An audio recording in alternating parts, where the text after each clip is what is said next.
Usa ka lalaking giingong lango sa ilimnong makahubog, arestado. Human giluba ang usa ka kabayo sa Matanao, Davao del Sur.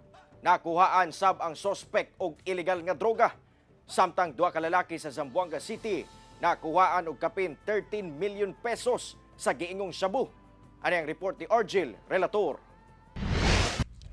Sa investigasyon sa Matanao Police, lango sa ilimnong makahubog ang 27 anyos nga lalaking sospek og nasumbagan sa iyang kainom sa barangay Dongan Pekong, Matanao, Davao del Sur, Sabado sa gabi. Apan sumala pa dihang pauli sa iyang kapungot ang naagiang kabayo matud pa ang gipahimungtan og dunggab niini hangtod sa namatay kini.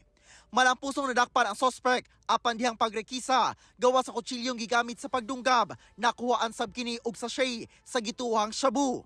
Kasong pagsupak sa Animal Welfare Act o Dangerous Drugs Act ang atubangon sa sospek nga walay pahayag. Sa Zamboanga City, sikop ang 26 anyos o 27 anyos ng mga lalaki sa drug buy bust operation sa PDEA 9 sa usa ka kan-anan Sabado sa gabi.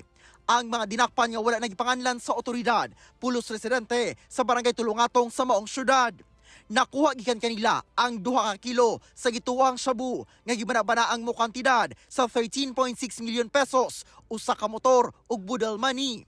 Gikustudiya na sa PDEA 9 ang mga dinakpan ug mag-atubang og kasong paglapas sa Republic Act 9165 kon Comprehensive Dangerous Drugs Act. Ako si Orgil, relator para sa One Mindanao.